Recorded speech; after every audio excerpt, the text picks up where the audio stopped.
Be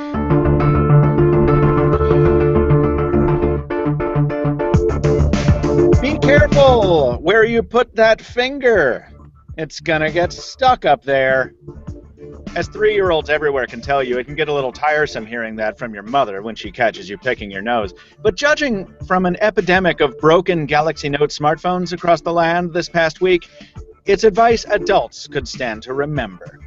We'll talk about that, plus Facebook's new personal assistant, Huawei's new Nexus, and the Moto 360's new little sibling on episode 163 of the Pocketnow Weekly, the once-a-week podcast where we discuss news and opinion from the world of mobile technology. That's smartphones, tablets, smartwatches, all that stuff you wished you had when you were a kid.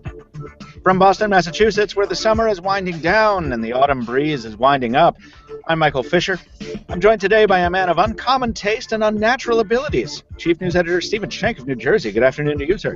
I'm pissed off about the summer ending, Michael. I should not be wearing long sleeves while it's still going on.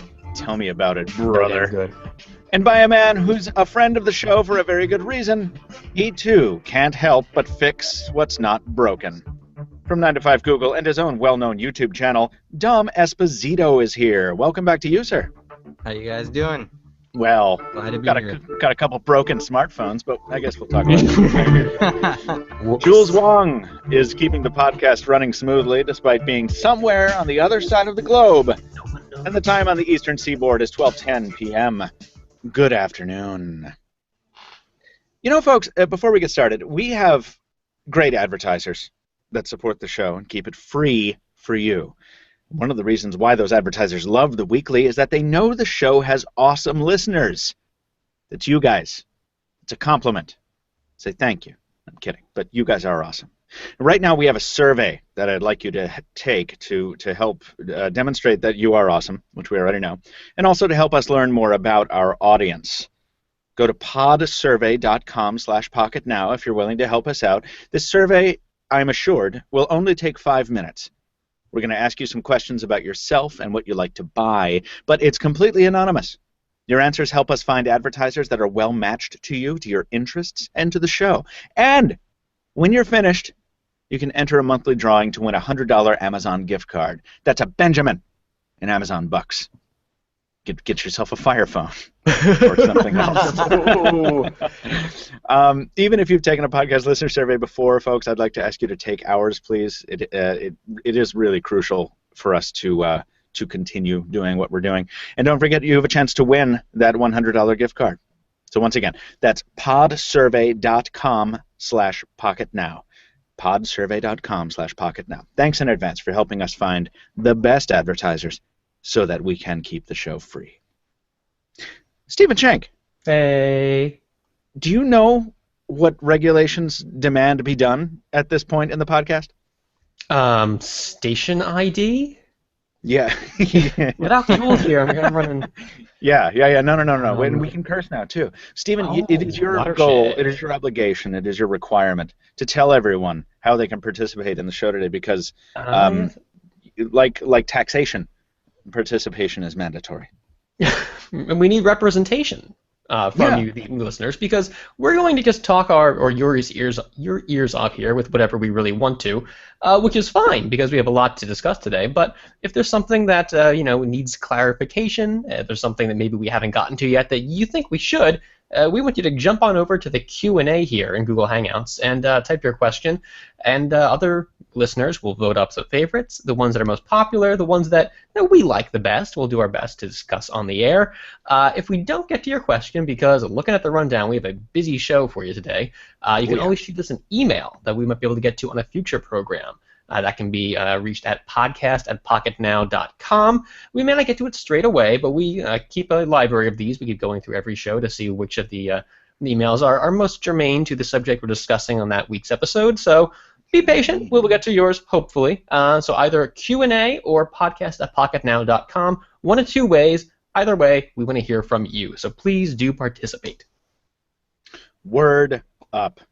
Jules has just called out on the on-screen graphic. He's got he's probably told us in the chat what city he's in. But wherever he is right now, it's Taipei. Of course, it's Taipei. You'd be an idiot not to know that. On the right-hand side of the screen is a big old Galaxy Note 5 banner, and or billboard, No. and that's pretty cool. Because that's the first thing we're talking about. So let's get Does into Samsung have a the, big advertising budget now? yeah, they do. Yeah, they've been doing a lot of advertising. Dom's got one right in his hand as well. Oh, I don't have mine. I don't know where. Oh, mine is in a box because I have to swap it out because I broke. Jules, can we have news music? That's the best thing ever. Reminds me that we got important business to do. Our Galaxy Note 5 review is up. It is a fantastic device in a lot of respects. Dom Esposito's Note 5 review is going to be up soon. Can you tell us? Tomorrow, probably. Tomorrow. Which, as we record this, will be August 29th. So, Pocketnow.com, it's up right now. Dom, where's yours going to go? On 95 Google or your 95 video Google review? or YouTube.com/Dom. Sweet. I keep You find the forgetting written review over at 95 Google video format on YouTube.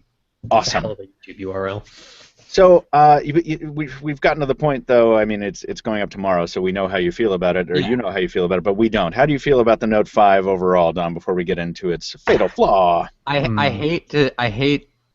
hate to say it, but a lot of people are going to be like, "What?" But this is like my favorite smartphone. Whoa! What? Strong words. That's a big thing to say. I mean, are you? Now, there's one particular reason why, because other, here. and unfortunately, this can be ruined in certain situations.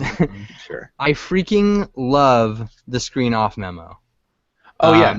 Talk about taking things back to a pure, like, simple form of life. Yes. Writing something down on a note has always been a chore, in my opinion, and it's always why I stop using the S Pen. It's always why I just don't care about it.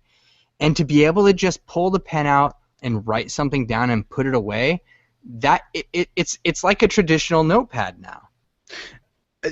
I agree with you. It is like a traditional notepad. I will take the opposite tack. I think it's a great idea. I think it's a fantastic, simple and useful feature on paper.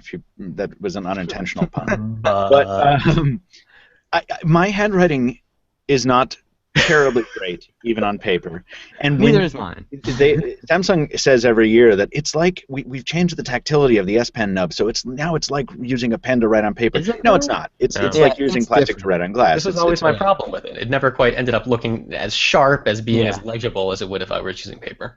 Right, which exacerbates the handwriting problem. So every time I tried to use that memo feature to like write something down, I'd be like, man, I mean, stone sober at 2 in the afternoon, I can't do this right. I'd like 10:30 a.m. You shouldn't have to qualify 2 in the afternoon as stone sober. We just assume it's 2 in the afternoon.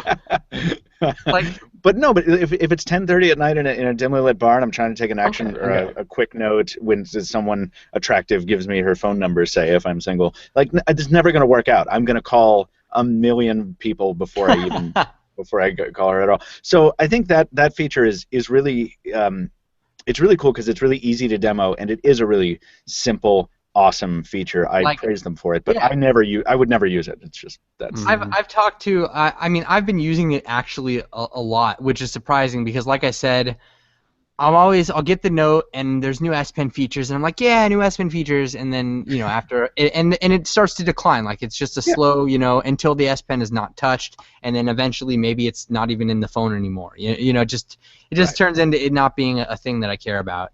But I don't know. I've really enjoyed it. I've talked to a lot of, I guess you'd call, like, normal people that just buy a phone and live with it for 3 years. Right. And they're, like, mind blowing when I show them that feature. So that feature is really great for, like, an elevator speech, an elevator pitch demo, right? Like, But I find that's not the only useful thing Samsung added this year. And the stuff that I find most compelling for me, the stuff that I missed when I switched off of the Note 5, was the new, like, the most no-brainer stuff that should have been there for 5 generations and is now there, like the built-in PDF reader with pen input. Oh, yeah, that's ridiculous. Like, I just used it the other day to sign a contract, and I just used it the other day to sign my lease. Like, it is the most useful thing that that Samsung has ever built into an S Pen carrying phone. And then you've got the other thing, which is scroll capture, which I initially took to be like kind of like, okay, whatever, because it Yeah. lets you capture, like if you have a long list of directions or a long web page that you want to capture as a single image, you can do it. And I'm like, okay, I guess that's sort of useful if I'm like driving in an area with no coverage. I want to have the whole list of directions. Yeah, that's fine. But I was presented with a situation the other day where my girlfriend sent me a cover letter that she's trying to get a job, and she sent me this cover letter like, can you edit this? I'm like, yeah. And it's in Hangouts, so it's just this long scrolling thing. And I used scroll capture to get it all in one image, and then I like drew on it and circled stuff like a, you know. And also another thing that people don't think about is transit directions, because there's no service in the subway. Yeah. Oh, yeah, unless you live in Boston, in which case you've a fantastic service in the subway. Okay, well, screw you. No, you're absolutely right, though, man. No, that's so smart. But I mean, aside from that, like, just if I have a love-hate relationship with this design, because it feels so awesome, but I'm just, it's gonna break one of these days. Like I'm just, I know. To this. I know that it's gonna break. I'm okay with that. Like I've accepted that now. That one day I'm gonna crack this back panel. But absolutely. But it freaking feels so nice, and I don't know, man. There's just something about it. It feels so tiny, like in comparison to like other phones. It feels much smaller than it has any business feeling. Yes. Yeah. Completely agree. It really does, and it's just all around. It's a good phone, man. Samsung's got the best camera on the planet right now. Oh yeah.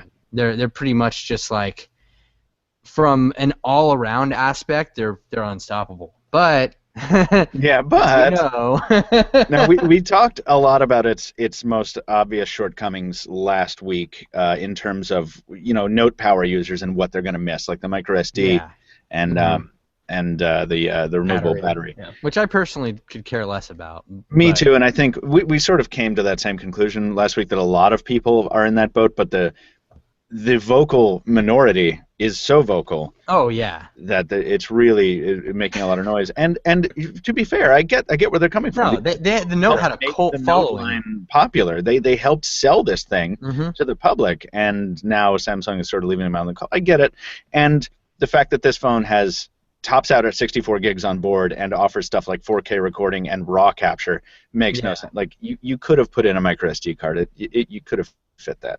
But anyway, that's not what we're talking about this week, because we talked about it last week. So what we're talking about this week is the fact that you can break this thing so easily that almost everyone I know who's had a Note 5 has broken theirs. Well, that's only because we're idiots. And we all. I feel like this is a very, someone. Oh, this is going to break real easy. No, it's not going to. Oh shit. That's exactly right. Now, Stephen, you are the one amongst us who is neutral, and between you and Jules, you guys are the only people on this show who have not broken a Note 5. That's ridiculous. Do you hear how ridiculous that statement is? I'm going to go to Best Buy right now and ruin one. Oh, you know what? I was just wondering, dude. Is that going to be a thing at Best Buy? Like, are people just going to... Okay, when look what you just started. You just started this. You know how the iPhones, people were bending them at the store? Yes.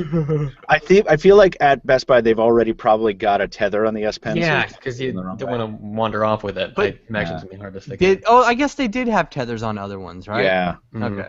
They're switching in dummies as we speak, says Jules. I don't know if that's a joke or that's true or not, but I wouldn't blame him. No. So Stephen, tell us, because you're the only one here with a neutral perspective, tell us exactly in 10 words or less what the hell the problem is.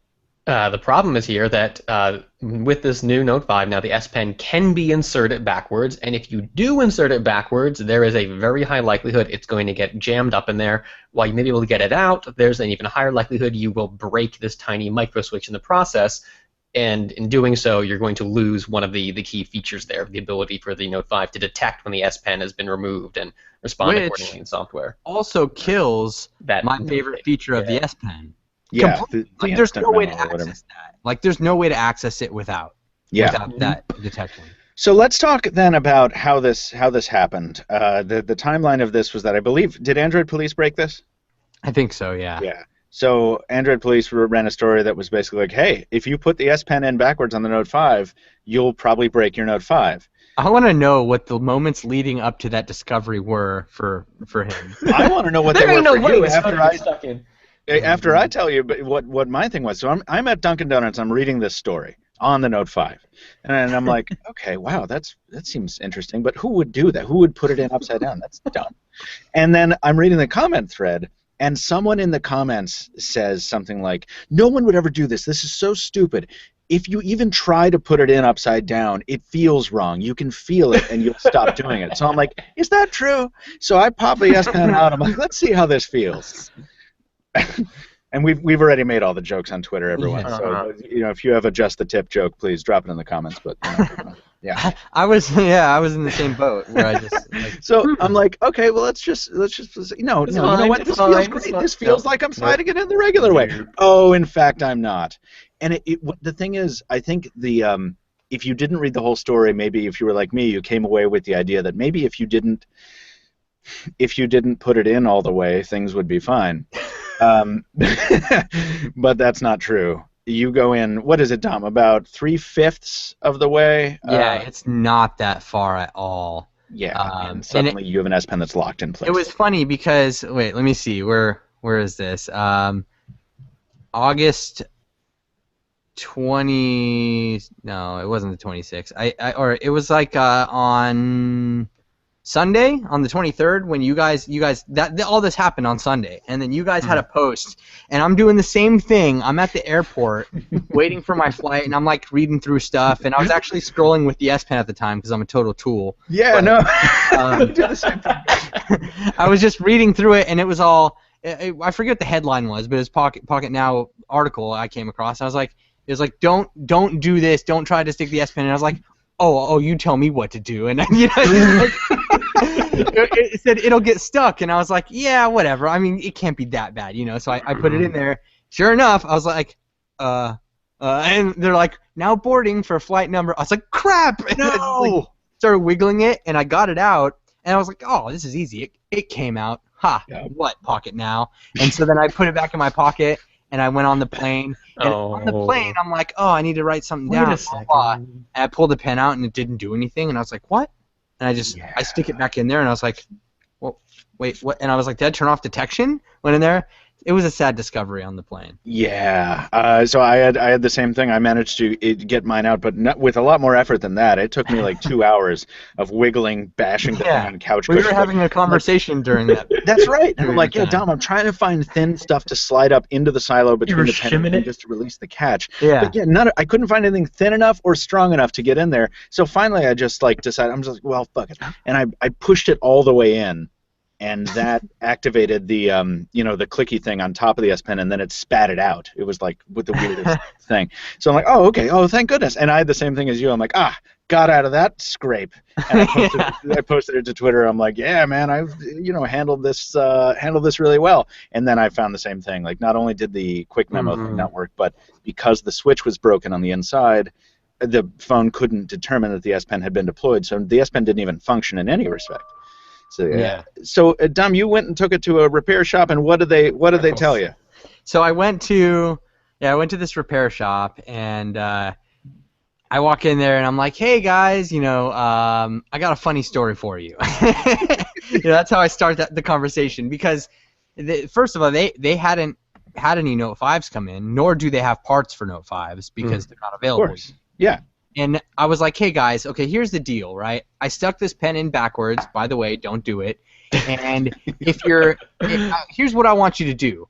I want you to just take the back off of this thing, the glass back, because you need a heat plate or like hot gun to get it off, really. Take the back off, show me what's inside, and I want to see where this is broken. Because I was thinking it was just like a little brass lever that maybe holds the, has that detection. Like, I don't know if you guys know what I'm talking about. Like a little brass like lever if the lever like wasn't hooked onto him. Yeah, and then, whatever. I just wanted to see why the S Pen detection was broken. I didn't even care at that point in time that it was broken. I just wanted to know why did this happen. Right, how's this going wrong? Yeah, they took it apart, and the findings, it was really funny. So they let me take pictures of the whole thing as they were going through it and all.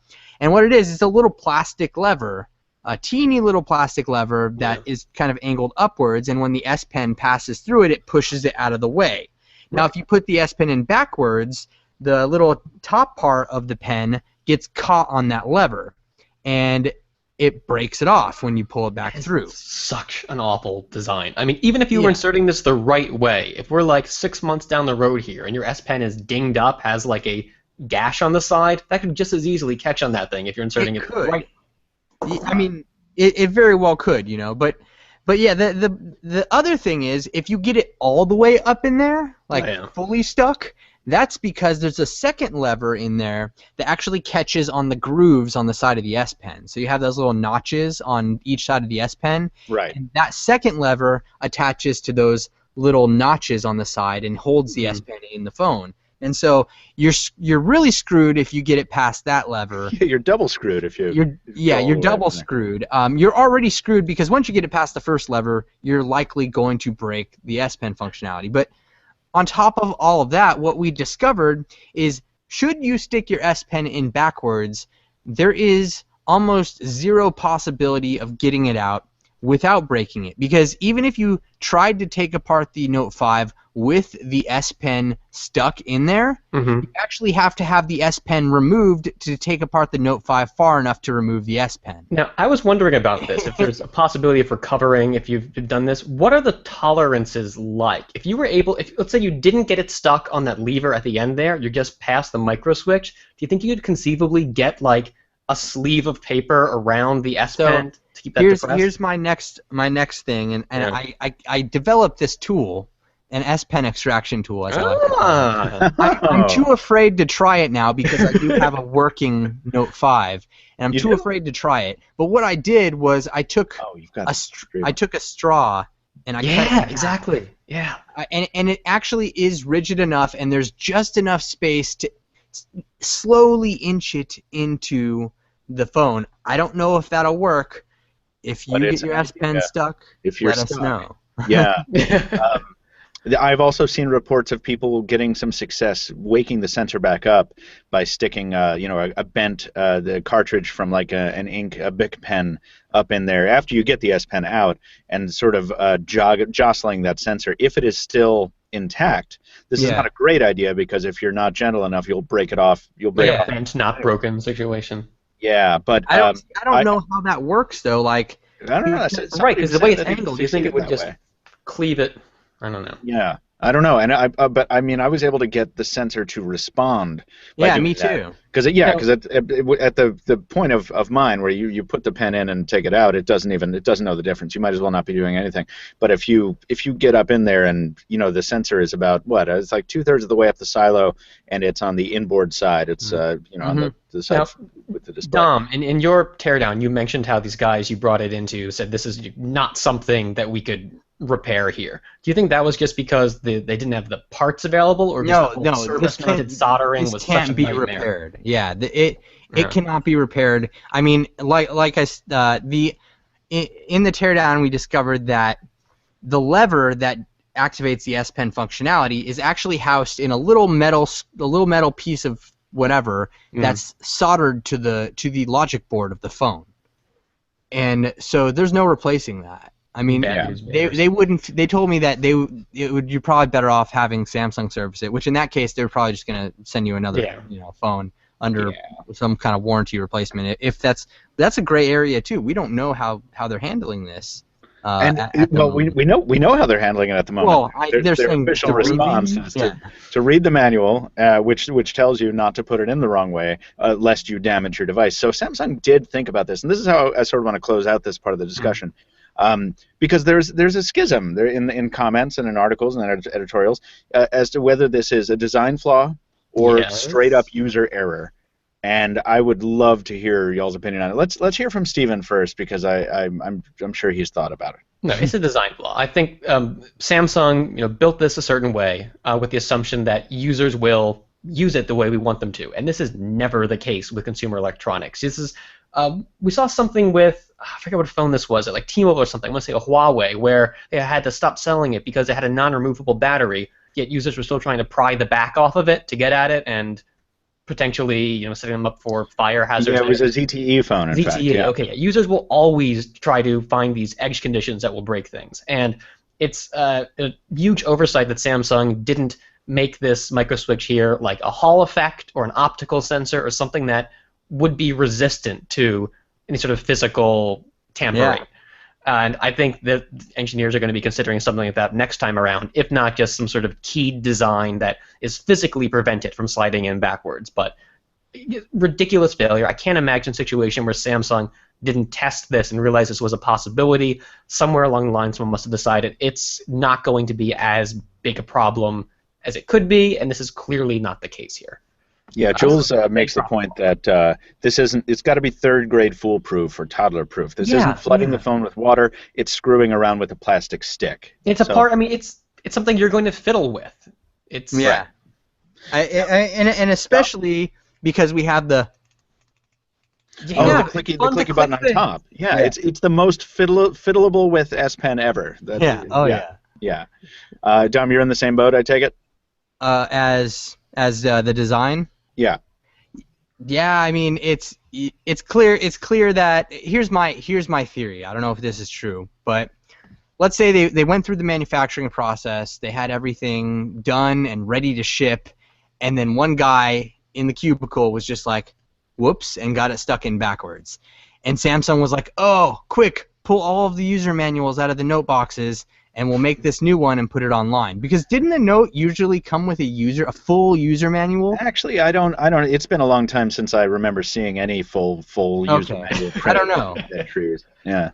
But either way, I mean, it obviously wasn't tested during like the process before mass creation, you know. It might have been. They may have considered it an unacceptable. An acceptable risk. Just trusted the disclaimer to take care of it.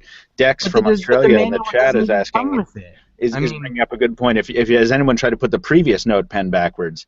Yeah. You couldn't do it. Like in the Note 4, you could, but like the biggest risk with the Note 4, as I recall, is that first of all you had to apply more force if you were putting it in backwards, and then the biggest risk was that it might get stuck up there because it just felt all kinds of wrong, which is what the commenter said, who screwed me. There are so many "that's what she said" in this. Man, thankfully we got all those out of our system on Twitter.com earlier in the week. How this happened, I don't know if I saw this over with you guys, Dom, or at Android Police, but someone expressed the opinion that this might be a problem that's indicative of the culture at Samsung, that there's not an easy way for testers who realize a problem like this, it might be late in the stage of development, to raise the issue and have it really appreciated by the upper management, that there's this idea you don't want to make waves, that you don't want to doubt the design past a certain point when so much has been invested in it. And if Samsung had been a different company, maybe this wouldn't have happened. Oh, I feel like that's a big old stretch. Yeah, I don't know. It is what it is. It's one of those things, it's one of those things that's you're not gonna be affected by it. You out there, John Q. Public, you're gonna be okay. You know what I mean? Like, majority, I would say, of people are not going to have this issue. It was the same with the iPhone bending. Everybody's iPhone didn't bend.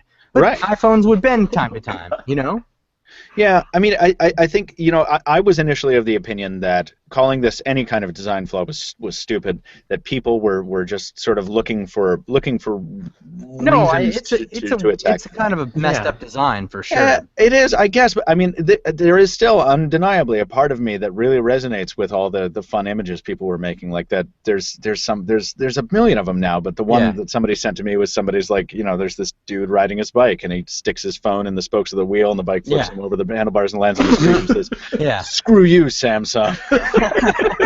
It's like, you're not supposed to do it this way, right? I mean, I put it in my article too. It's like, this is, if you break your S5 functionality, hold on, let me. Your Note 5 functionality. Or your Note 5. What did I say exactly? Okay, I said, the blame gets placed on both sides for me, but accidents will happen. Just as someone may drop their phone and crack their screen, someone may put the S Pen in backwards, but who's really to blame? This is why we have Gorilla Glass, why we have strengthened screens, because manufacturers know that. But it still breaks. You drop this note and it's cracking somewhere. Yeah. A couple things to round out the Note 5 before we move on. This is not the one I meant to answer, so we won't answer that one. Sorry. BTW. I do have something real quick. All right, no problem. Hold on. You can have the floor at the end of this one. That scroll capture thing you can get in Chrome by installing Fireshot Capture, says Timothy Gergis. So check it out. Fireshot Capture. Fireshot is one word. Thanks for the tip there. Nice. And there's one other one that was. Oh yeah. Linus Ashtonaya says, "What about the RAM and app management?" Double exclamation points. So you know what he means. Erica Griffin. She did a really cool video on that. Okay, so what is the story? Because I feel like people are watching that video and then deciding that there's a problem. Because I love Erica's stuff. I just have not run into memory management issues of any kind on the Note 5, which is a relief because on the S6 they were so terrible. So what is the problem? From her findings in that video, it was basically the case was that apps would essentially reload after about 4 or 5 apps deep. Okay. Or so. So once you're multitasking, let's say you have 6 or 7 different apps open, the oldest 2, by the time you go back to them, will have to reload, and you'll lose your place where you were at in that app, etc. Yeah. Whereas like the LG G4, which she put it up against in that video, basically went for days. Like its multitasking abilities or RAM management was on point as far as like how many apps you could have running and in a frozen memory state at one time. Huh. Well, that's important to some multitaskers. It's that vocal crowd again that you were talking about. Right, but I totally get that. I would prefer that if there are cards being shown in my recent task list, I would prefer that only the cards were only shown when an app was actually active in the background. Yeah. And I wish I could keep almost every app active in the background. I think that would be great. I would like it to behave like WebOS did at one point, but the Galaxy S6 couldn't keep 2 cards open at once. Like you'd hop out of one thing and hop into another on Android 5.0.2, which was current when it dropped, and that thing would forget the last app in like 30 seconds. So the fact that the Note 5 can juggle 4 or 5 apps without doing that, it's progress, but yeah. But you can do better. I was just okay. All right, then. Well, now I get it. I understand. I don't think it's a reason not to buy the phone. No. Even if you have to wait for an app to reload, I mean, you're going to be waiting for 5 seconds at the most. It won't affect 95% of people. Yeah.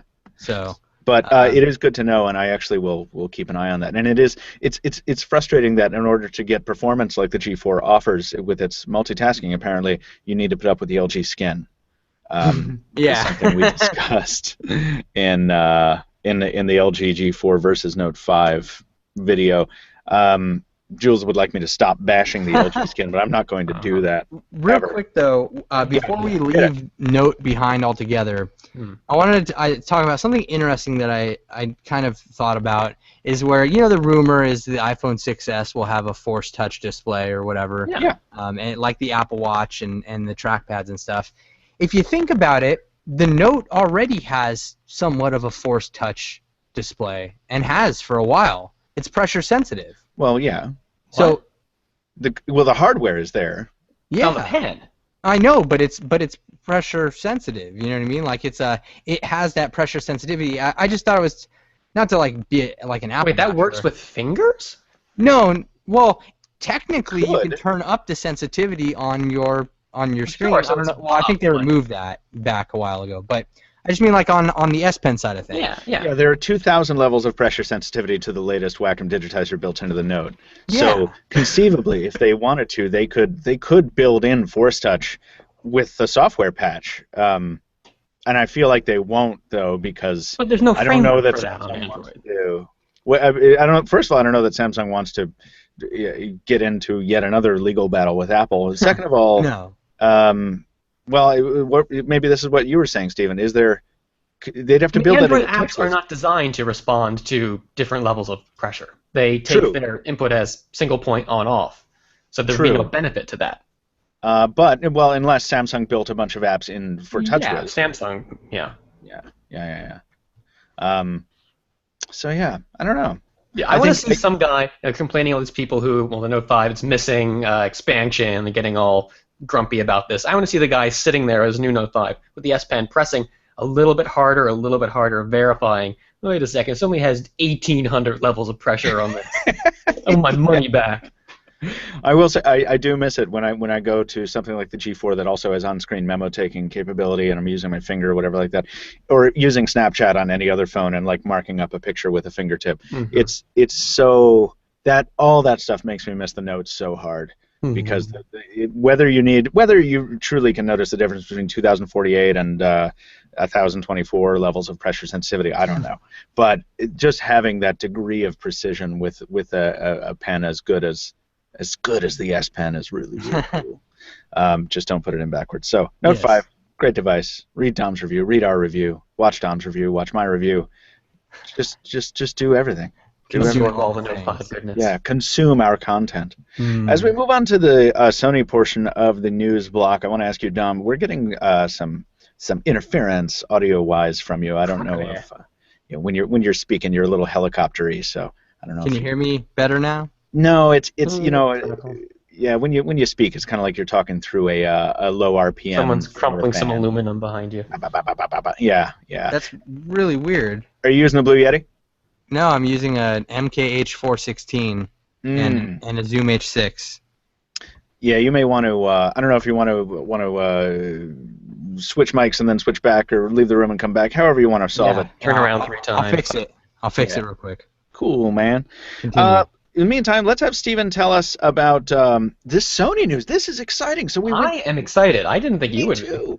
No, I am excited too, because we went from Samsung kind of pulling out of IFA, or not pulling out, but and now there's some headlining phone to be excited about. Exactly right, because now we already know what Samsung's dropping, so that wasn't the exciting thing at IFA, but maybe Sony's bringing something cool, maybe 3 cool things. What's the story, Steven? Well, Sony's been clear for going back a month now. It's going to have a bunch of new products at IFA. I'm not calling it IFA. I don't care, man. And the question has been, is this going to be the Z5 or not? Sony's been clear, there's a smartphone of some kind. It's been sort of teased. Camera capabilities are going to be key here, but we haven't really had conclusive evidence pointing to whether or not it's time for the era of the Z5. And we've heard a number of Z5 devices that could include the Z5 itself, the Z5 Compact. There was talk of the Z5 Ultra or Plus in there, but now we have this great leak coming from far in Sony Georgia, over in Asia, Europe, and Asia.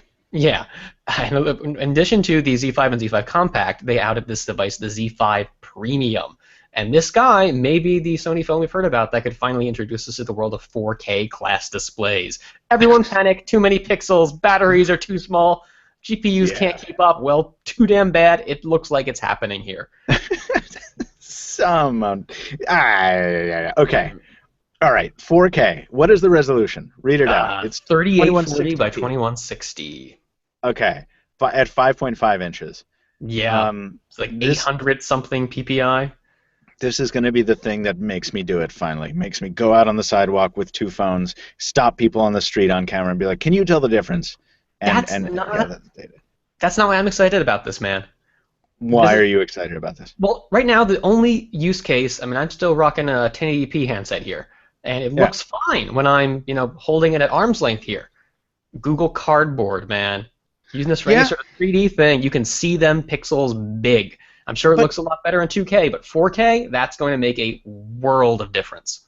You're right. You're absolutely right. And the Note 4 in the Gear VR headset, I can see the pixels at 2K. I know.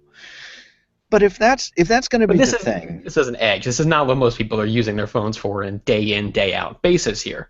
Yeah, I feel like, Stephen, you probably would know the answer to this. Is there a way to down res a display mode on a high res panel so as to reduce the processing load on the GPU and possibly reduce battery consumption? Though I don't know. Jules says yes. Do you know, Steven? Certainly. I don't want to make any guesses as to how, but I'm sure there's framework in Android there to say my screen size is actually this big to render like a quarter of the screen.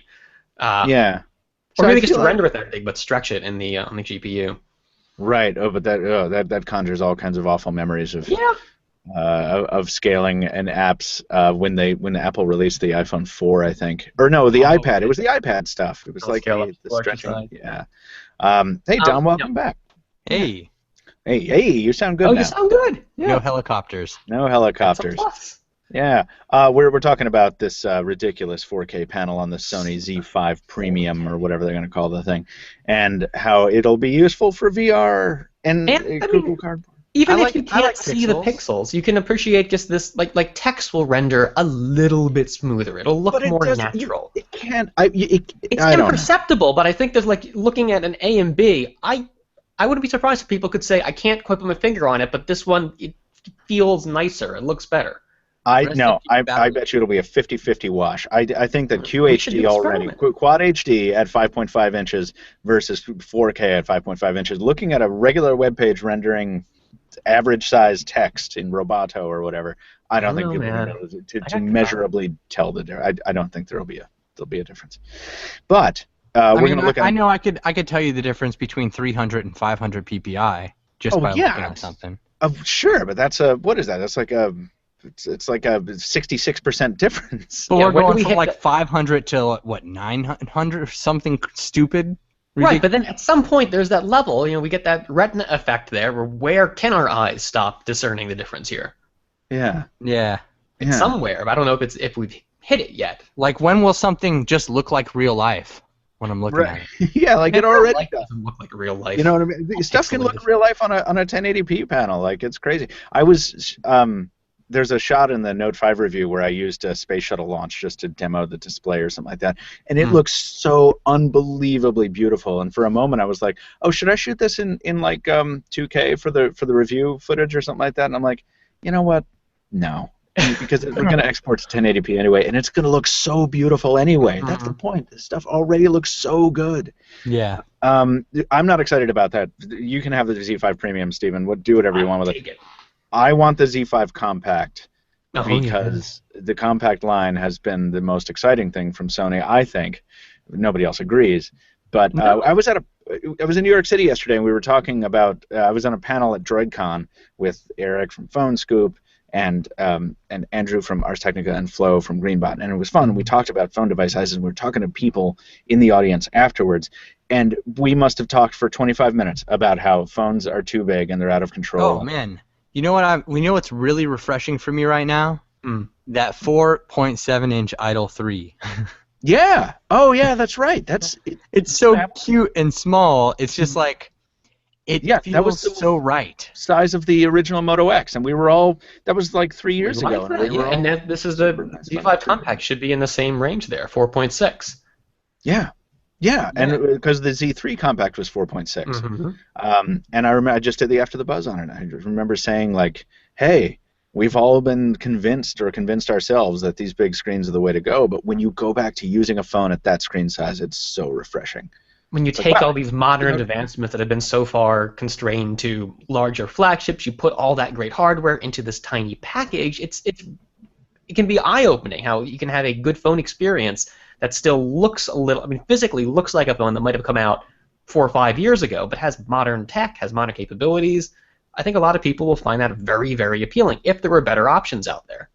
I do hate how all of the smaller devices, like the minis, I guess, are dumbed down. Right, and that's why I'm so excited for this possible Z5 Compact, because Sony hasn't done that. Sony has routinely taken the full spec sheet, put it into a smaller device, and the only sacrifice is really screen resolution. But at 4.6 inches, 720p is live with that. Yeah. You know, I mean, damn. So that'll be exciting to see. Hopefully, all of these come to pass. Then the middle one is just a Z5, like whatever the Z5 is going to be. Then we'll see about that. That's awful. There's so many things to look forward to from the premium and the compact here. That what should be the flagship is just like secondary thought. Oh, it's okay. It's fine. I'm sure. We'll take it. It's because we love modifiers, man. We love modifiers. Like, oh, is that the Plus? No, it's just the iPhone 6. Oh. It's the Evo 4 3G LTE Xperia. Let's talk about another big phone that is going to catch eyeballs, and maybe not in the best way. I don't know. This thing looks like a prop from 2001: A Space Odyssey. In a good way or a bad way? I don't know yet. It's unique, and we've been missing something unique for a while. This is the new Huawei Nexus, maybe. But almost certainly. What about? I mean, Wasn't there rumors that there was a picture of an LG Nexus too? Yeah, so then the LG one is going to be the smaller one, and this one looks like the Massivo one, and they have a what's it called? A commonality in the fingerprint scanner, which looks to be the exact same module. That's surprising. I mean, across manufacturers here.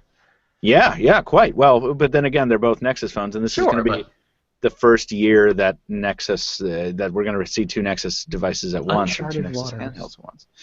Yeah, it does. It does look interesting. I don't know how I feel about. I hope it's just completely wrong, to be honest. So you don't like it, Tom? I don't know. I don't know what this like little like phaser looking thing on the end is or something. Like it just doesn't make a lot of sense. Yeah, it looks like a futuristic like vacuum cleaner or something. Yeah. The big black. If you're listening to the audio only version of the show, it's like a big black horizontal elliptical window that contains the camera up on top on the back. It's like they knew they needed to have a raised area for the camera. They didn't just want some like nipple or bump on there. It's like we'll just stretch it across the whole body. It just looks like something like Dr. Crusher would use or something like that. Well, it looks like the Dustbuster phaser from season 1 and 2. I mean, but like Jules is saying, he doesn't mind it because like you've got the raised flathead with the rest of the phone. We've seen this before. Phones used to have bulges down at the bulges down low. Chin. The chin. Right. For the Nexus S had it, which everyone complained about the big old chin, but I actually quite liked it.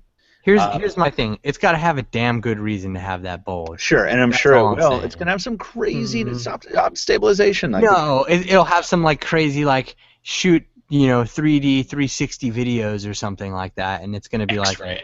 like I don't know. I mean, I really hope that it's more than just, hey, here's this big hump and use it as an armrest or something. What else is in here? Like we've got stereo speakers are on the front of the device, which is nice. Yeah, it should be both of them, I think. I expect no less. The system screen is suggesting a Snapdragon 810, which cue all the groans and the oh no's, but I'm using a phone with an 810 right now and it runs fine. How do you guys feel about the fingerprint sensor on the back? I think it's great. On the Ascenmate 7, it was really handy. It was fun. I never used that phone, but I heard a lot of good positive things about it. Yeah. I mean, it could be frustrating. In a more economical place than, like, let's say at the home button or whatever. Yeah, I mean, the problem that I see with it is if your phone is laying on a desk and you don't want to pick it up, then you have to like go to the backup password if you want to get into it or whatever. But my issue is just I don't like the aesthetics of it on the back, and I don't use fingerprint scanner. Period. So it looks like putting an ear on your face. Like it's like putting a what on your face? An ear on your face? Like right in the middle of your face. Yeah, like just having an ear instead of a nose would look kind of odd, right? That's I don't know what you mean. Like. I don't know why you have to hate on people with ears in the nose spot. Just let them alone.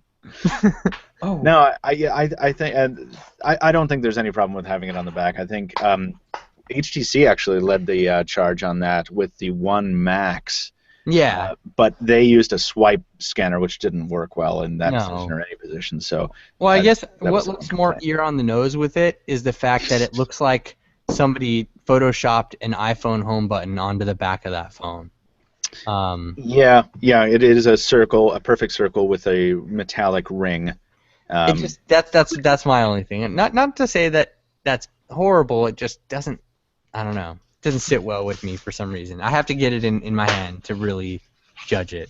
And I'm sure we will be trying to do that. Stephen, what are you looking for? Yeah, I got a visual effect here. These VGA pictures are not doing it any justice right now. Yeah.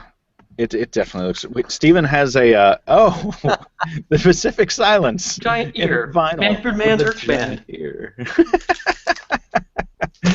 This is good. I think we've coined a term. This is going to be the ear on the face phone. And there's no getting away from it.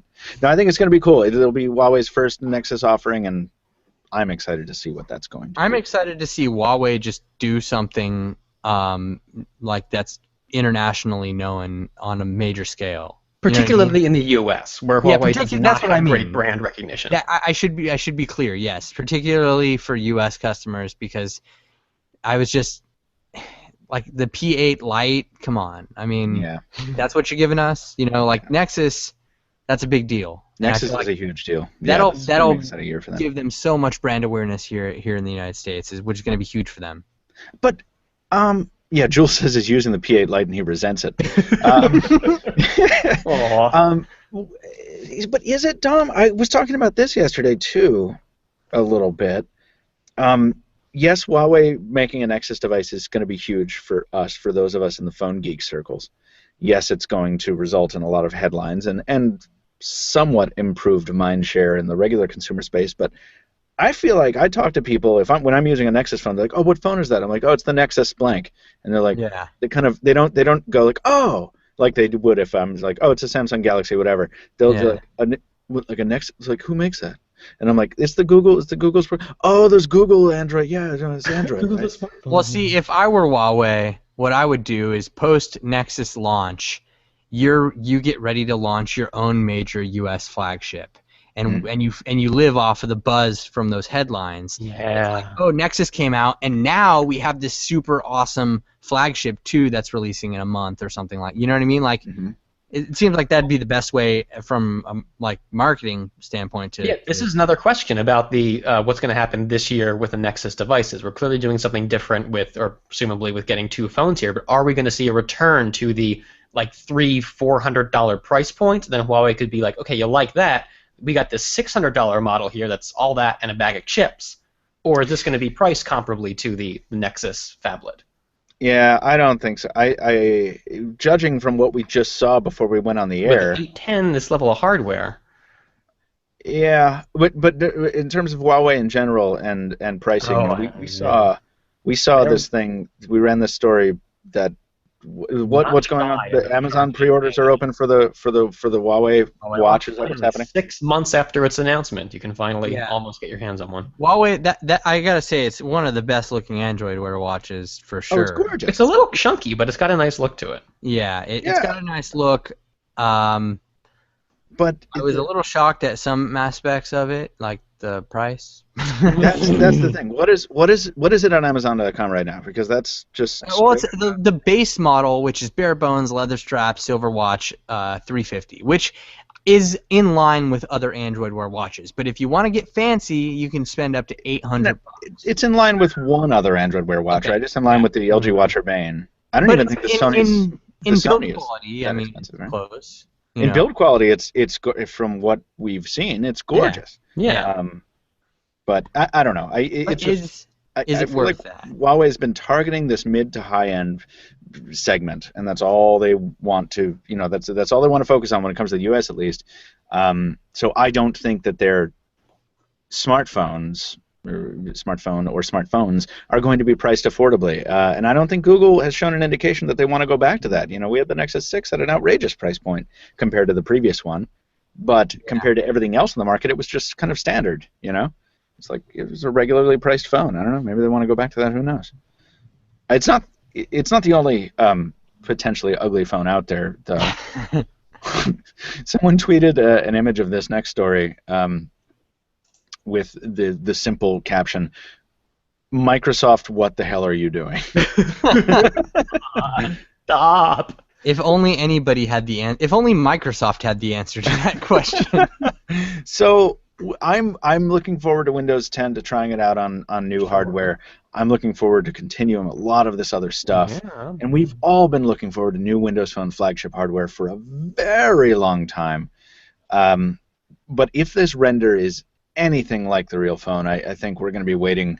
We're definitely going to be waiting till the next generation for something truly premium and that truly expresses Microsoft's new design. No, we're talking about two devices here: the presumptive Lumia 950 and 950 XL, right? CityMan, Talkman. And the looks aren't identical. Is there one in particular you take objection to here? Or you yes, I do. You're right. You're right. I'm being unfair. I'm unfairly criticizing both of them. Only the blue one is heinous. The other one is really unremarkable. No, you can't be serious. That is how I don't know. That silver ring is pretty ugly on the black. Yeah, one. It's the silver ring that throws me. Okay, so the blue one actually reminds me of more of a traditional, like your favorite Nokia phone ever. Mine, Michael. Yeah. The 1020. Yes. Yeah. Blue one reminds me of the 1020.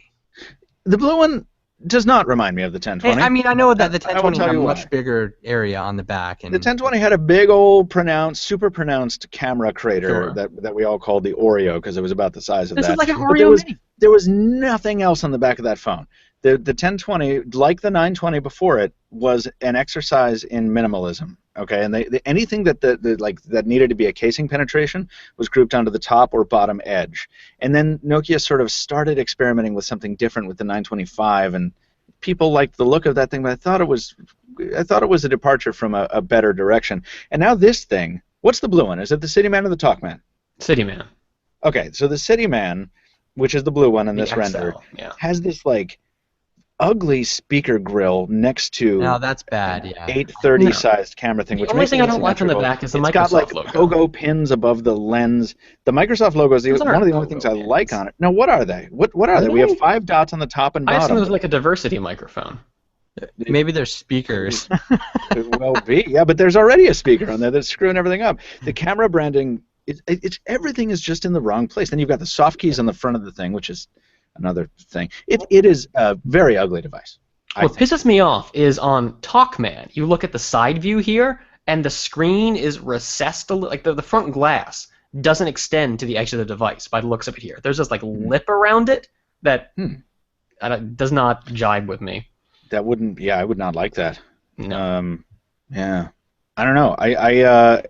There's also this notion that I think we touched on a second ago that like these are maybe the last bits of high-end production stuff that Microsoft got out of Nokia before a combination of brain drain, layoffs, and other internal distractions. Before they fired everybody that designed phones. Right. Why would they need them? I feel like, this. I don't think there's any dispute that these are, in the speculation at least, that these are not going to be the way forward for Windows 10 handhelds. This is just looks like a couple stopgaps before Microsoft is able to produce what probably won't be called the Surface Phone, but what I think, for all intents and purposes, will be the Surface Phone. So. Yeah, I mean, if they took the design language of the Surface and made it into a phone, it'd be a beautiful phone. Oh, it'd be gorgeous. Kickstand phone. For all the qualms I have with Windows 10 on the Surface 3, I still love using it because the hardware is not just feels great and looks great and does both of those, but yeah, man, that kickstand, like from reading to watching movies I use that kickstand every day, multiple times a day, whether I'm using the keyboard or not, and it's fantastic. I want to see that on a phone so badly. I've been missing the kickstand since the first Evo. It's a great idea, and no, I shouldn't have to put a stupid case on to get a kickstand. Amen, brother. There. Well, we've taken a lot of time to talk about all the topics so far, so let's see if we can speed it up a little bit, shall we? This Moto 3, the Moto 360 might get a little brother. That's cool. Yeah, and we've finally seen this guy. Rumors had been, we knew about model numbers with a 360S and L a long time ago. Then we picked up news about battery capacity, also pointing to a smaller and larger one. We haven't really had firm evidence showing visually confirming this. And finally we see the new Moto 360 smaller edition. I disagree with this. Hmm? I disagree 100% with that picture. I think that's the original Moto 360 next to the new one. Oh, yeah. it is. Is it? I see what you mean. You don't think that there's a smaller one, that this is just the new 360 is going to be smaller, period. Are we agreeing that this picture is the Moto 360 and then whatever new one is coming out right next to it? Yeah. Okay. One of the new ones. Yeah, because the Moto 360 is on the left. Okay, good. Yeah. I thought people were implying that was a new one. I was like, no, that's the old 360. Oh, yeah, because it has the that's center, definitely the 3 o'clock position button. Yeah. Okay. Right. So the new one looks nice. I mean, 2 sizes. I guess they have all that Lenovo money to throw around for manufacturing. I think 2 sizes is crucial, though. I think it's going to be so important for them to serve a market of not only dudes with smaller wrists, but much more importantly, ladies who are not being represented in the current smartphone People aren't space. really buying these. Maybe that's the reason why they're not buying them. I mean, they're selling, but they're not like flying off the shelves, basically. No, they're not. No. But I don't think the answer to that is just to be like, oh, okay, well then we'll give up and close our suitcases and go home. Like, you have a very visible competitor in Apple who's saying, "Hey, we have 2 sizes of a smartwatch because you know why? Yeah. That's a really good idea." You've got like if you're Because if you're watches Motorola, come in all different straps. sizes. yeah, if you're Motorola and Lenovo has just showed up at your doorstep with like a bag of money and been like, "Here, like you build 2 different sizes of watch and try to appeal to a wider Why not market." I both? think. Yeah. Yeah. We've already had the discussion about the lugs being ugly, but that's a beautiful discussion again. Well, we're expecting. I feel like everybody's going to be like flat tire again. Everyone is doing that. I know. If it matters to you, you've already made up your mind about this. Everyone else has moved past it. Get the Huawei watch or the LG watch, Yeah. G watch Urbane, or I just don't understand like why are they so into having like what's. I get that there's an ambient light sensor or whatever, but why are they so stuck on that design? I don't know why. Especially that is considering either. the strength of the objections that the first gen had. You think it was, okay, fine, we'll find another way to implement the light sensor. Or Lessons just learned. don't, because every other Android Wear watch does fine without it. Well, yeah, but then if you use the Moto 360 and go to a different watch, like it can be a pain to manually adjust the brightness. I do like having the ambient light. But these are going to be SLCDs again, probably, or whatever, which is the more irritating part for me because I think the only the display that has any place on a wearable is AMOLED. Yeah. This is true. Oh, what about e-ink? Oh yes, no, and good. Not with Android Wear, maybe, but yeah. But no, sorry, you're right. Android Wear, that would be exciting and weird. Yeah. Wild. We're going to talk about Motorola in a second in the development section, but we have another phone to get to here before we close out devices with a couple other topics. Yeah. The Obi World phone. I should have been paying more attention to this. Never heard of it. Yeah, I mean, now that I finally look at it here in the rundown, it's kind of compelling. It's decent-looking hardware. Interestingly. What is it, price? Yeah, wait, this model name is real right here? Is the Obi bit? What? SF1, or what are you talking about? Oh, I saw Kenobi as well. That would be awesome if they had a phone called Kenobi. Where did I see that? I'm not just seeing stuff. It was there. You see the Obi-Y, your brain just kind of fills in the rest there.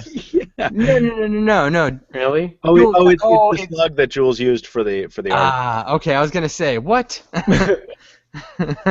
No, this is a new smartphone company backed by John Scully of former Apple fame, and it's trying to hit solid hardware at affordable prices for emerging markets, talking about Asia, Middle East, Africa. Decent looking. Stephen, I'm going to let you continue, but I wanted to say that that's what I saw initially, and that this almost didn't make it to the rundown because of that. Because not because those markets are not worth anything, but because we generally don't talk about it because the devices don't tend to be very exciting. But then I looked at the website, and these are cool looking. Yeah, like they're complementary in a way that I'm having a tough time to describe. Yeah, like one of them is like the upside down version of the other one. Yeah. Unfortunately, if you go to their website, I will tell you, you're greeted with a really wonderful site, but it does have the lyrics to "Feelin' Good" on it, which everyone ever seems to want to cover and then release a CD that Starbucks will play over and over. Just beat you over the head with it. I'm so tired of that song. But everything else, no one cares about that but me because I'm psychotic about that. I'm looking at this now. This is such a gorgeous phone, and it's a gorgeous website. Microsoft, take notes because word up. This is it's got this. Speaking of Microsoft, though, the SF1 here looks like it has this same raised screen that sticks away from the frame, like the Talkman did in that render there. Yeah, the screen seemed to float atop the phone casing, and this kind of design is not seen in this segment. I think that's what makes this so compelling. Like, whether you like or hate the design, this doesn't really look like any other phone. It kind of looks like... it kind of just reminds me of a Lumia phone, to be honest. But a Lumia from back in the day when Lumia meant something exactly. I mean, more to an extent, that rounded bottom edge and the way the speaker grills look like that, it's going to evoke the iPhone to an extent. But beyond that, this really goes out on its own design-wise. It and really the way does. that it has this asymmetry top and bottom, I kind of like that. Yeah, me too. And I like the fact that if you buy one, the rounded edge is on the bottom. If you buy the other one, the rounded edge is on the top. Like it's just upside down, Michael. Is it just upside down? It's just turned around. Are you serious? Yeah, I am serious. Look at the bottom image. Never mind. Moving on. No, That'd be cool, though. No, they are both very cool looking, and you're right. You're right. I was looking at one of them upside down. I'm stupid. Whoops. But anyway, they look gorgeous, and these are going to be for emerging markets. But I got to tell you, if we can get our hold of one of these, I think it would be really fun to review one because they're so pretty, and I like when people push boundaries in unconventional segments. Mm-hmm. Speaking of the exact opposite of that, HTC seems to have built an iPhone 6. Hey, it worked for Apple. Why not? What's the story? Is this fake or not? Because there's contention in the comments. People are saying we're running a story that's been debunked. I couldn't find a debunking if there is one. Well, no. First, we saw this this render of supposed A9. That is almost certainly fake. It looked like it was cobbled together from an iPhone 6 from HTC Elements, and it doesn't match this next leak we saw, which is a hands-on shot, supposedly of the same hardware. And the hands-on shot is slightly different. There's some differences, especially with the flash. We don't see the same sort of dual, the oval dual LED design. From what I've seen, this hands-on picture looks like the real deal. The first one is almost certainly a fake, but yeah, it does appear this is a phone that exists and that HTC is very much bringing to market. So if you haven't seen this photo is essentially a picture of a gold iPhone next to an HTC device. But with the camera in the middle. It's apples and oranges, Michael. Gold iPhone with the camera having been moved to the center. Yeah, a golder iPhone, as Jules says. Yeah, the gold tone is different. But the antenna stripes are in the same spot. Mm-hmm. They don't. It doesn't have the up and over portion of the antenna stripes that make the iPhone 6 so ugly, in my opinion. There's some differences. It made improvements, maybe. But it's a top and the bottom, Michael. There's two differences. It makes me mad because more than anything, I just want to see HTC win. I know, me too. I don't think this is going to do it. I agree, and that is despite the fact that HTC pioneered this look. So the 1M7 with the antenna channels with the polycarbonate poured into the single cast aluminum, they beat the iPhone to the punch on that. A lot of people said when the iPhone 6 came out, like, oh wow, they just straight up ripped off HTC.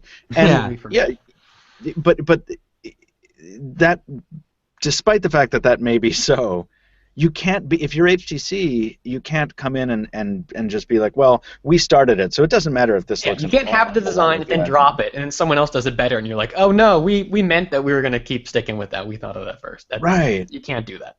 I really hope this isn't a thing. Because what happens when a tech company does this? The press lambasts them. The buyers lambast them, and in the case of Samsung, they buy them anyway. But that's the only time that really happens, right? I don't know. Maybe I'm wrong. Maybe I'm thinking. What other companies have just straight up copied? People are buying Xiaomi phones. Meizu. Yeah, I don't know. I feel like this year, more than the past, we've seen a lot of really blatant attempts to take design language from Apple and put it on Android devices from numerous companies. No, not all of them are coming to mind at the moment, but it feels like it's been more prevalent this year than years past. What do you think, Dom? What do you? I mean, you're in this soup too. This is a complicated thing. We're talking about design. Specifically, let's keep it to this. I mean, if this thing is real, I don't like it. Also, we have to consider if this is real, then maybe this was not. It's possible this was not a planned device for this part of the season. We know HTC's 1M9 didn't do well. We know we've been promised a super high-end device that everyone considers to be the Aero coming for the fall. Mm-hmm. So, I mean, is it feasible to you? No, Again, the same statement is still valid. I want HTC to win so bad because I love them as a company. Yeah. I really do. And they have a great legacy. But everything that I see from them it makes me facepalm. Except for Vive, that's really cool, but that's not something that's going to make them win. Yeah. In the consumer area, no, everybody's not going to buy a $4,000 gaming PC and a Vive setup to explore their living room in virtual reality. I'm going to do that. Speak for yourself, man. I will do that too. But that's not gonna fix things. I guess. It's a really cool thing, and they're paving the way for like VR, and they're doing a really good job at it. But this phone, man, I don't have anything positive about it. Again, it doesn't help that we have this like .2 megapixel photo, of the thing, but essentially you kind of get the idea looking at it, and I don't know. I think that their Desire phones, the little plastic like neon colored, fancy ones, look better than that. Yeah, I hope we don't see another angle of this, because I hope that this is not the future. But if it is, we'll see other angles and then we can evaluate it better. I'm sure it'll, along with every other initial render we see, it goes, the approval graph sort of comes from the basement and goes sort of climbs a mountain as we actually get the devices in hand and see them. But this side-by-side shot is pretty damning if it's true. LG, meanwhile, has released a strange accessory that I want to try a lot. Yeah. What's it called, Stephen? The Rolly keyboard. Isn't Rolly that Sony alarm clock that follows, or not maybe that's Sony, but that I like the so alarm much? clock that follows you around? No, I don't think that. I think it was like Rolo or something. No, that's a candy bar. This kind of looks like that. It's a Bluetooth keyboard. We've seen Bluetooth keyboards time and time again here, but LG's decided it's going to reinvent the wheel a little by changing how you stow away the keyboard. And rather than being like a big flexible sheet of soft plastic that just gets mashed up in your bag, or something rigid that either butterflies out or folds up, LG decided it wants to go with it looks like a scroll, I guess. It's taking basically a nearly full-sized keyboard. It's a 17-millimeter key size as opposed to, I think, 18 is standard. And it's sort of split the thing between each horizontal row there. And you just kind of fold each row over the next, and it comes into this nice little square profile cylinder that you can just toss into your bag. It's supposed to get, I think, 3 months battery life on a single AAA here, so not rechargeable, which is sort of unfortunate. But the kind of life you're getting out of this, I think people can live with that. See, this doesn't solve any problems for me, though. Because here's the thing. If I'm going to do any work that requires a nice the keyboard looks awesome. Yeah. But if I'm going to do any work that requires something like that, I'm sure as hell not doing it on a tablet. And my laptop has a keyboard already, so... Yeah, we were talking about this recently at some venue or another, and I agree with you. Typically, I like to have the full power of the laptop if I'm going to be sitting down typing something for a long time. Mm-hmm. But my laptop, and as I'm sure many people's, is big and is unwieldy. I have a MacBook Pro. It's heavy. It's big. It takes up a lot of room. I don't really like carrying it. That's why I put up with the Surface 3's Windows 10 stuff, because it's smaller. It's more portable. You know what I mean? And if I could carry this alongside a tablet, I still think there is a little too much of an inconvenience factor. Like I have to unroll it, put the tablet in the stand, and it auto powers on and auto pairs. It tries to make it convenient, but the tablet and keyboard combo has never intrinsically been a very convenient thing. So I don't like also this is a completely flat keyboard then as well. Yeah. I like the keyboard have that slight 10-degree angle to it there. You're used to from I guess if you're used to a laptop, this isn't as big. If you're used to a laptop, sure. You're used to typing at 0 degrees anyway. I'm showing my age. It does have a neat little fold-out stand though, where you can pop your tablet on or even smartphone on there. And in the video demo, there's a very cool thing where it'll pair to multiple devices. So if you want to switch it to your phone, you just push a button and then you're typing on your phone. Yeah. I'm curious how it feels, though. LG made a big deal about the tactile response of these, and that's I think been my biggest failing with Bluetooth keyboards to date. They just don't feel right. I mean, it's better than typing on a screen, yes, but it's still mushy. There's not the travel I want. Compact keyboards, and you're always going to have that hurdle to overcome, and I'm curious to what extent LG has overcome that here. So I hope you get a chance to go hands-on with this thing at IFA and let us know how it feels. I believe we will at the IFA, so don't worry. I'll let you know how it feels. Tom, are you going to IFA? Yep. Nice. I will be there. Out. We will. Let's climb the ferns a term. It'll be fun. We will have good times. Sounds good. So it's always good times when we all go somewhere random. Completely agree. Yeah, we're going to do that again. It's going to be fun.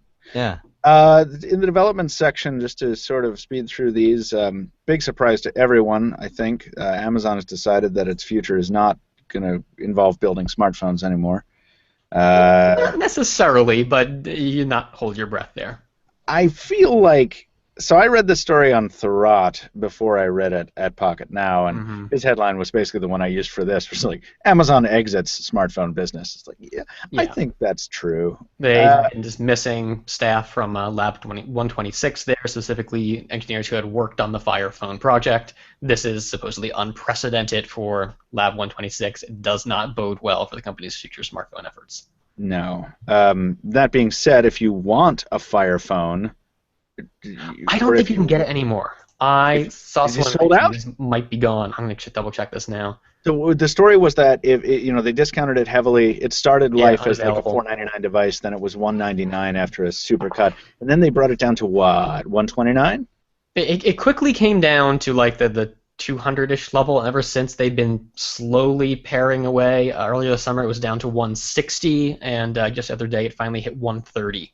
Which considering it has, I know, it's very tempting. Considering the year of Prime, if you're already into Prime, extend your subscription for a year, get some nice hardware in the box. I've heard great things about the headphones that come with this guy, but now it's currently unavailable, and I think this may be it. With Amazon, it felt like a last-ditch effort to really get that stock out of there before it, I guess, already hit the 1 year anniversary. That warehouse space for stuff that's going to generate some profit.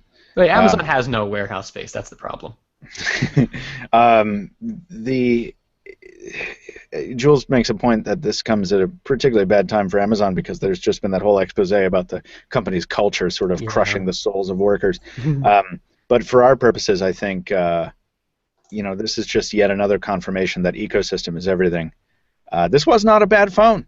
Everyone says it was a terrible phone. It wasn't. But it was really a Fire OS phone. That's the problem. Yeah. If this had had access to the entirety of the Google Play ecosystem rather than Amazon's fork, I think this would have sold better. And if it had been priced right out of the gate, I think it would have sold better. That was ridiculous. There was a lot to like about this phone. The carrier exclusivity at the beginning? Oh, yeah, and it was exclusive.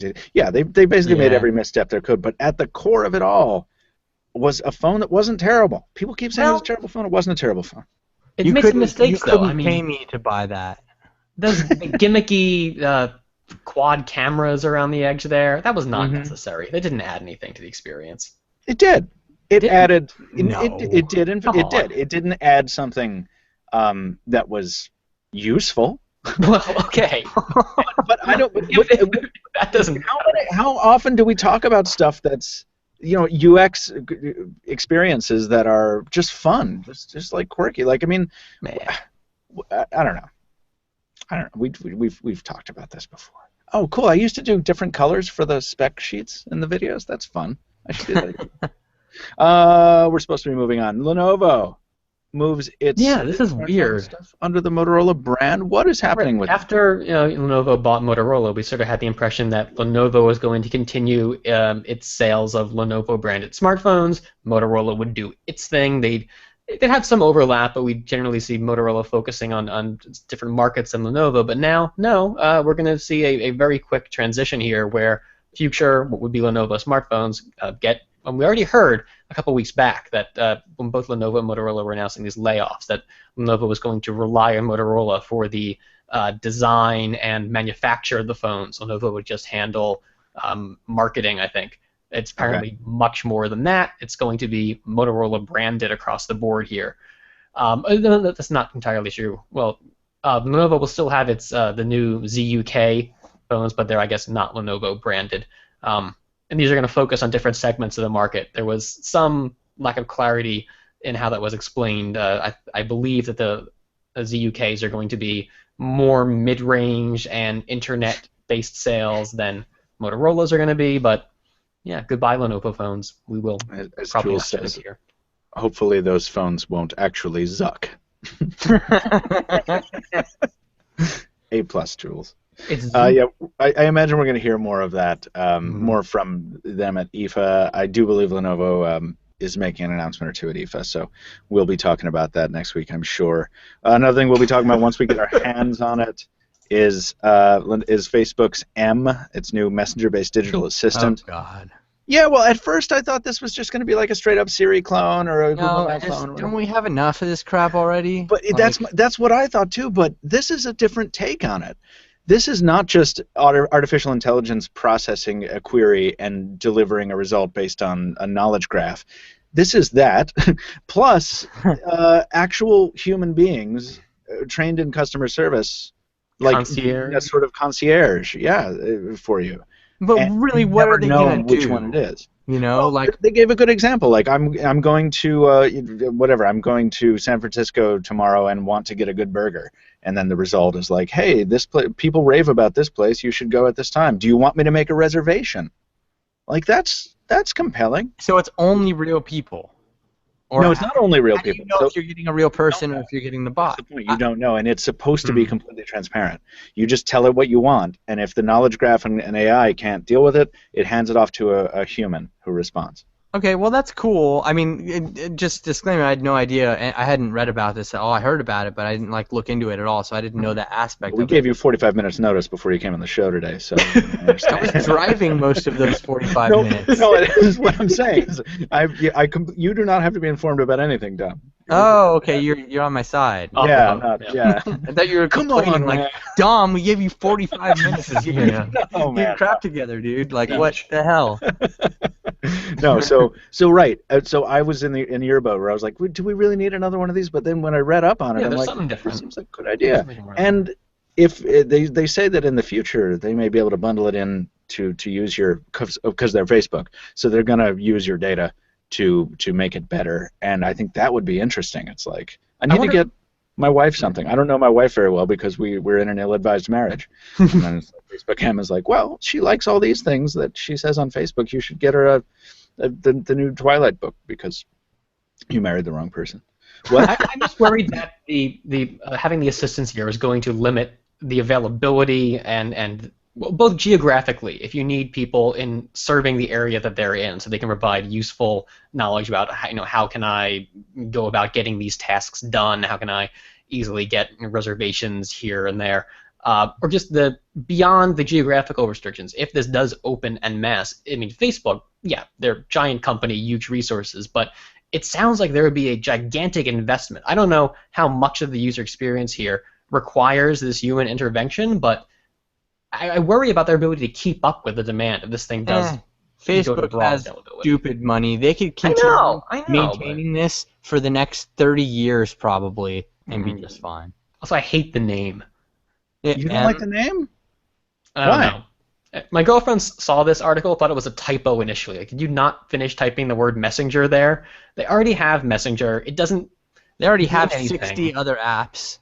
It stands I for feel money. like we've established, though, you have a service like this, it needs to be personified somehow. It needs a name. You need to be a Siri or a Cortana. No, we say that. We say that on our show, and I get prissy about it. And but no, I think Google has demonstrated you don't need a personality to have a really well functioning voice-powered assistant. For all your non-conforming relationships, yeah, Madison. Right. Dom's got to get out of here, so I want to cover the last bit of news. We will cover Facebook M once we. It's a very closed beta right now. I think you can only, if you live in the Bay Area, you can get access to it.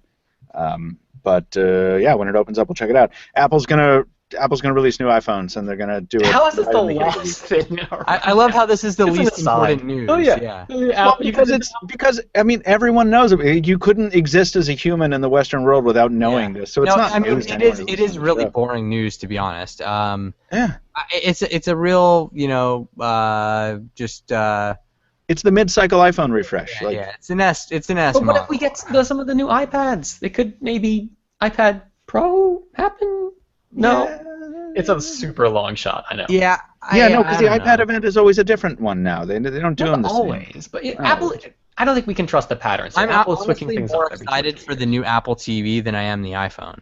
It's been a long time for some new Apple TV hardware. Yeah, and that's more exciting to me than the iPhone even is. And even though they say that, I think we on 9to5 Mac we had published a report the other day about the it getting 4K video support on the iPhone 6s, which is cool, because that's one thing that everybody's been like, come on, what the hell, 4K, and so now they're finally doing it, but I mean, really, like 4K, a Force Touch display, which we don't know how useful that's going to be just yet. Yeah, not very I exciting. think it's going to be cool. I mean, you wear the Apple Watch, right, Dom? They'll make it cool. I do wear it. I do wear the Apple Watch. Yeah. And I mean, I don't know if you feel the same about Force Touch as I do, but I Force think it's Touch. great. I think it's such a smart addition to the user interface. I only use Force Touch to clear all the notifications. That's the only time I ever use. I just love this. You never changed your watch the face? right mouse button for so very Oh, long. change the watch face? Yeah. I don't change it regularly. I changed it once to just something that I liked, and I left it. You got to change that up. You got to keep it changing all the time, man. You got to keep it fresh. Got to keep using the Force Touch. Right. No, I think Force Touch is great. What were you saying, Stephen? I think this is ironic. This is coming from Apple, the company that for so very long, resisted the right mouse button to giving users alternate ways to interact with on-screen elements. And now they're the ones leading this charge to it's a new way beyond just long touch. I don't think. I mean, it's different than long touch, though. It provides a whole other layer. Like you've got single touch, It's the long third touch, mouse and button. Force touch. It is. Oh, the third. Remember those 3-button mice from the late '90s with the middle? yeah. And you could run like a TSR program in the background to like make the third button be a stand-in for a Keyboard double shortcut click. yeah. Yeah. Mhm. Anyway, Dom, we've got to let Dom get out of here. Stephen and I have to read listener mail, but Dom, you have a We life get to and the listen review. to Hey, That's yeah. right. That's right. We have the opportunity. Dom, Hey, thanks for having me. thank you for being here, man. We Yeah, appreciate you especially coming on by, such and short notice. I'm sorry that you're an idiot like me. Oh, and before you go, the Note 5 thing. I was trying to keep it from Anton, and he knows now that I ruined one of our I Note was 5 wondering devices. when you were getting Yeah. around. Well, I knew I was going to talk about it on the show, so I had to tell him, today. So anyway, I was like, Dom, we have to send this other unit to Anton so he can try the Note 5. And I'm like, oh, God, I broke it. All right, Hayato's got the other one. And I sent him a message. I'm like, Hayato, whatever you do, don't scratch up that note. He's like, okay, cool, man. I'm like, oh, also, don't do that stupid S Pen thing. And Hayato's response is like, What did you do? I'm like, Wait, no. did you guys both do it? Yeah, he did it too. He's Oh, independently of hell. me. Yeah. I mean, like, I don't feel so bad because Leo Laporte did No, it you on should. Twitter. I don't know if he did it on purpose or not, but we're in okay company. But I think a lot more people have done this. than I me, feel too. like more tech bloggers have done this than actual consumers at this point. Oh, God, yeah. Oh, absolutely. Oh, God, are we the lowest common denominator here? Like, all of us have basically screwed up $800 phones. Yep. Like, But we did it for morons. you. We did it for Yeah. you. You don't have to. Welcome, consumers. Better. We will Appreciate take that. We will take that battle scar with us. Take that hit. Yeah. Yeah. All right, Tom. Thanks for coming by, man. We'll see you in Berlin, eh? Yeah. All right. Thanks for having me. Take it See easy. you, bro. Bye. So, that was fun. Bong bong. Listener that mail mean? time. Oh, That's listener mail, brew. Steve? Why don't you fire up the first one there, and I'll look at the Q&A, see if we can slug them in betwixt the envelopes. Yeah, okay. Our first listener mail here comes in from Liam Von Holt, writing to us about internet security. Liam says, I'm new to smartphones after recently picking up a G Flex 2. Ooh, nice first choice. Which I haven't encountered any problems with so far. And one of the first things I did was install McAfee, Internet App Security. I had a lot of people hating on McAfee and telling me I didn't actually need any virus protection, or if I did, I should use Norton or some other crap. What internet security do you use? If it isn't free, then which one would you use?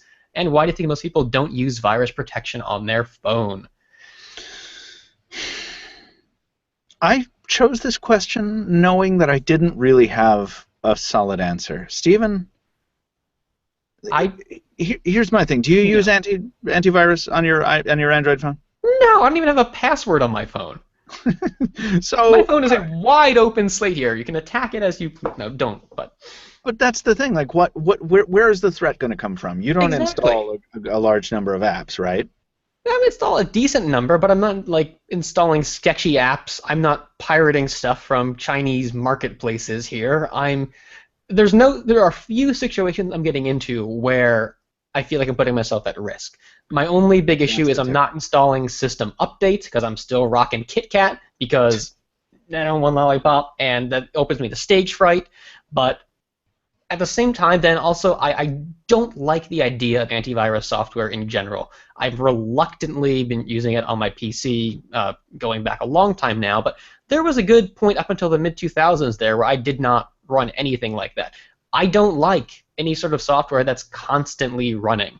I want my system to be as sleek as possible. And with smartphones right now, the risk does not, in my mind, justify that need there. I don't want to be dedicating system resources to something that's not there.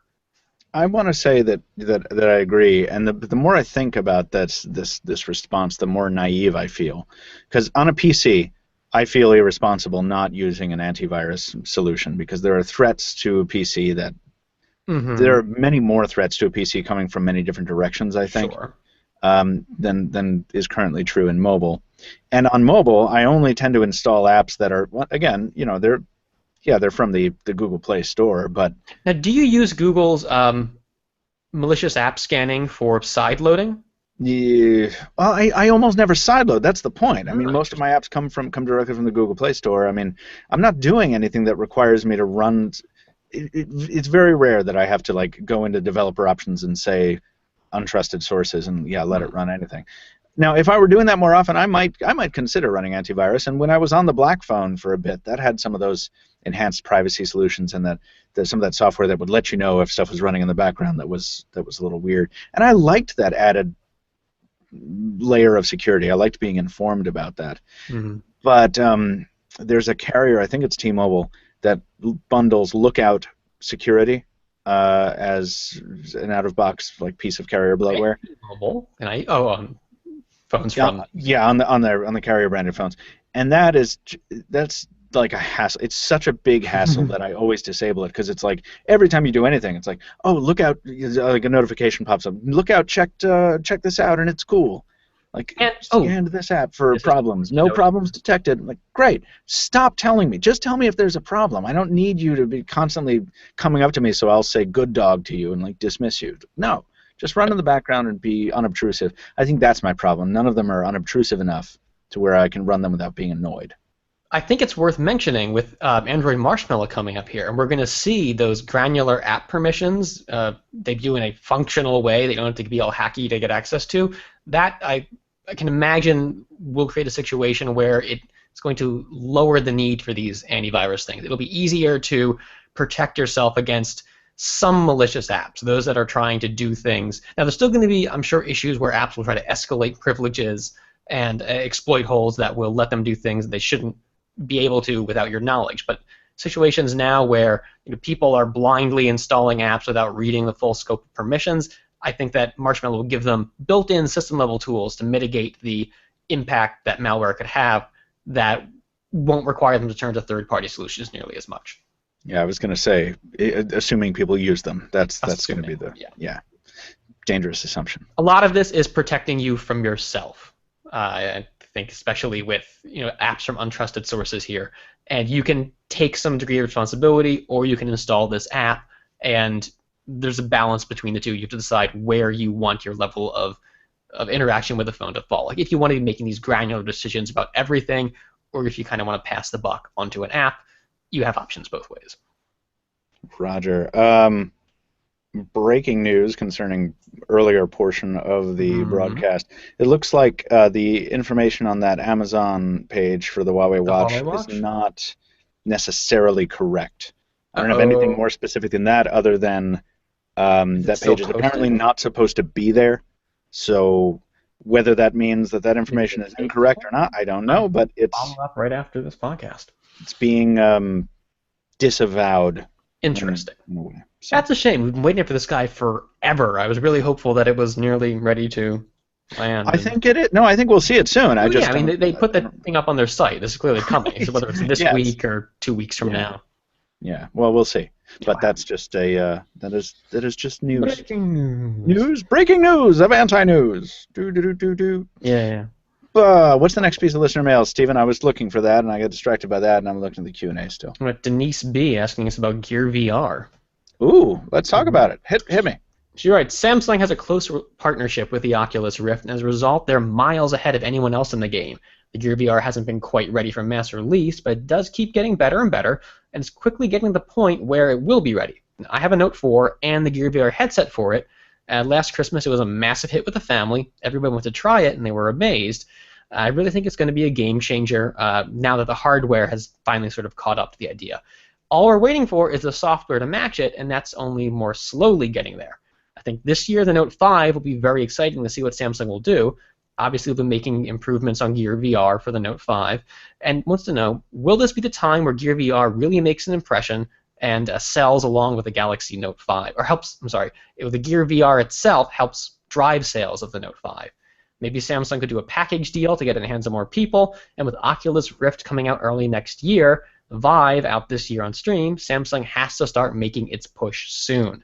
The great advantage Samsung has over those other ones is that it's wireless with the phone, so you don't need it tethered to a PC nor console, making it instantly more accessible. This is odd, I think, that Samsung went ahead and launched the Note 5 without nary a whiff of a matching Gear VR. Yeah, they didn't even talk about it once. Because with both the last year's Note 4 and with the Gear 6, we learned about the Gear VRs at the same time, didn't we? Or Galaxy S6, I'm sorry. I think so, or in short order thereafter. I don't remember which one. But yeah, the Gear VR was like a big deal with the Note 4 after a little bit. When the S6 dropped, yeah, I think they did talk some VR stuff right away, and they certainly had it on site at MWC. But I've tried Gear VR with the Note 4. It's fine, but I think Denise makes some good points here. But I think the hang-up is, yeah, it doesn't require a second computer. It's not going to be as expensive. You push your phone into service as a different kind of accessory, and that's cool and compelling from a convenience standpoint. But as a result, the experience is really inferior to a dedicated VR.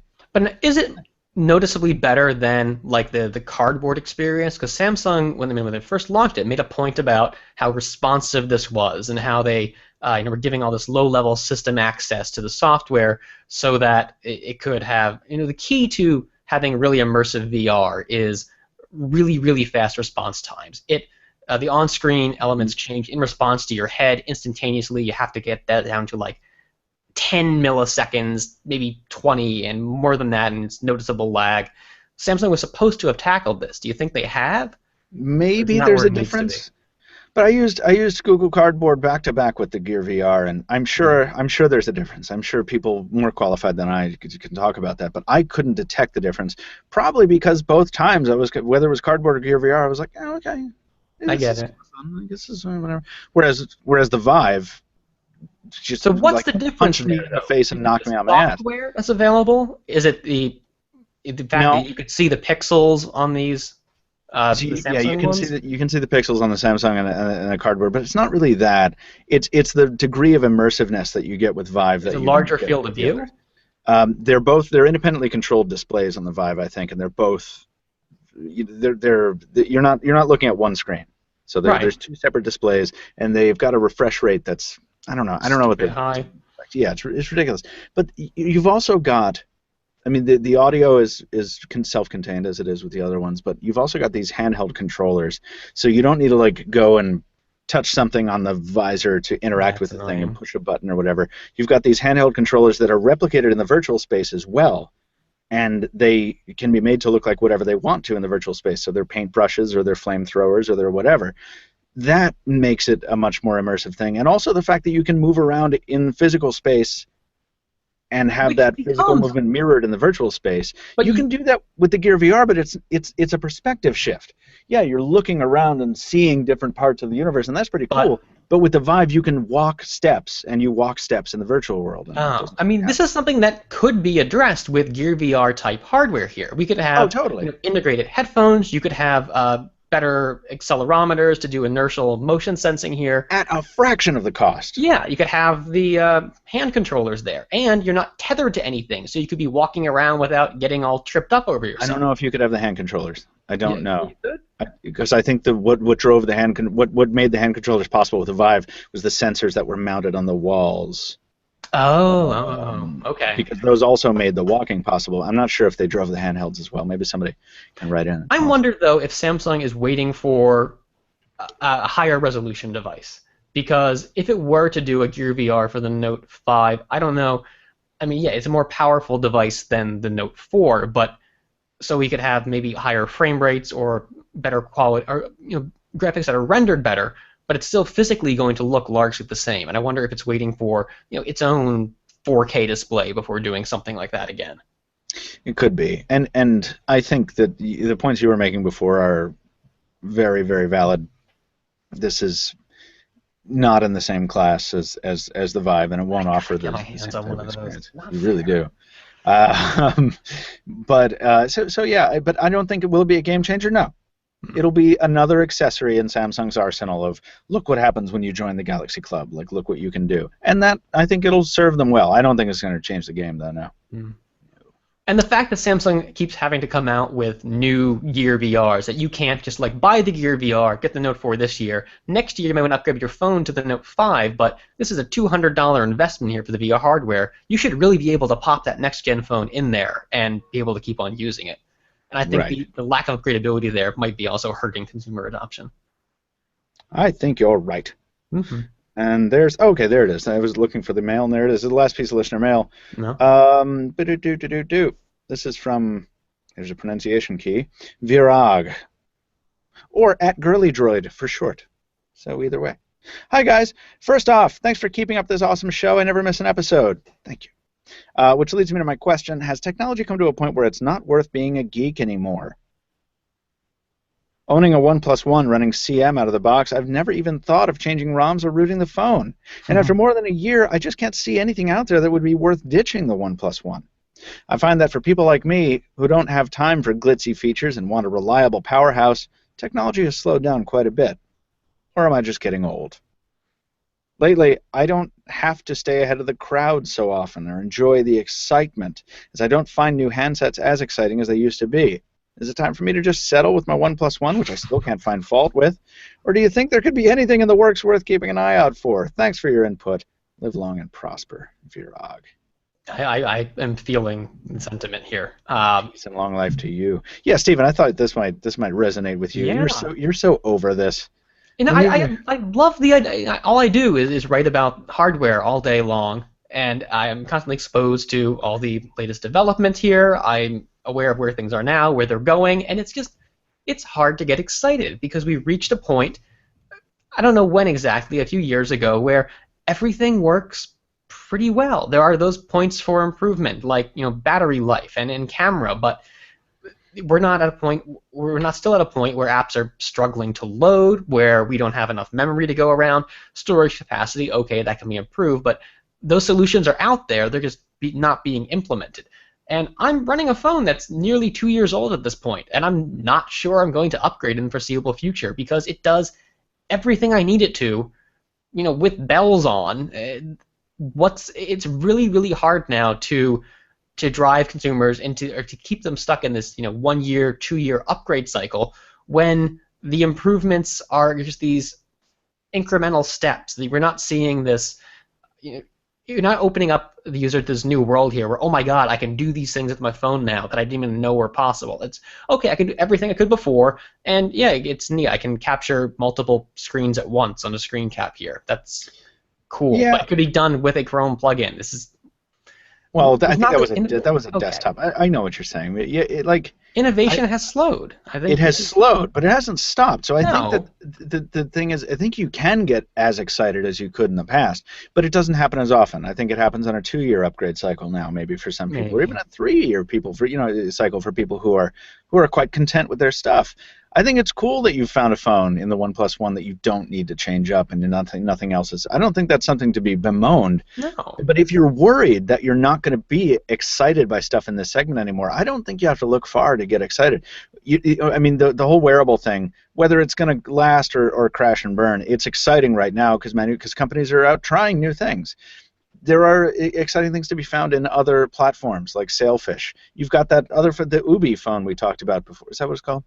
Obi. The Obi stuff, like not exactly stuff that you're going to probably buy if you have a OnePlus One, but that's still interesting to see. We're finding new ways to use our phones. Android Auto, CarPlay, home integration. Yeah, and then all the stuff that's going to come out from Windows in the next year, we're going to have hold on, I'm getting ahead of myself. Do the Windows stuff, the Continuum stuff, where you're going to have a phone. People are going to be using their phone as a PC, which people already do. but people are going to be able to use their phone as their primary hope they computer do, and man. plug it into a screen and a keyboard and like have a full Windows That's experience. been a hard sell in the past. I believe Windows 10 will do it so much But better. Windows 10 is going to do it so much better. So that's exciting. Yeah. And even if it fails, it's exciting to try. The BlackBerry is building an Android phone. This is crazy. Dogs marrying cats? Madness. Madness. Like, this is, everyone kind of goes to this refrain of like, I'm so bored by smartphones because smartphones are so boring. No, it's just changing. It's just different. Like, people didn't stop. It's not like motorheads are dead. There are people in the world who like cars, who get excited about cars, despite the fact that, to my eye, every freaking car commercial is showing me the same damn thing. What? It still has 4 wheels on it, man. That's so played Yeah, out. right. Yeah. Oh man, what is that? A glossy paint job? Pff, seen that before. Like, yeah, maybe people in the regular consumer space are going to be like, oh, every smartphone's the same now. But they've always been that way. In 2005, it was, it's just another silver clamshell. What difference does it make? No, this is still an exciting space. So, get excited or don't, but like, don't feel bad about it, or don't feel like you're should be not more excited. dazzled. I don't know. I was going somewhere with that. I don't know. I'm still excited. So I'm so excited and I just can't hide it. So Q&As. follow Michael on all his social things and just suck off of his excitement there. Leech onto it. Yeah, like a remora. Kelvin Alonso, the most upvoted Q&A. We don't have a jingle for the promise Q&A. we look at Q&As. Yeah. What do you guys think of the recent trend of companies releasing 2 flagships a year? I love it. Steven? I'm not so crazy about Sony. I like what Samsung's doing, where the flagships are different. It's fall and spring devices. Yeah.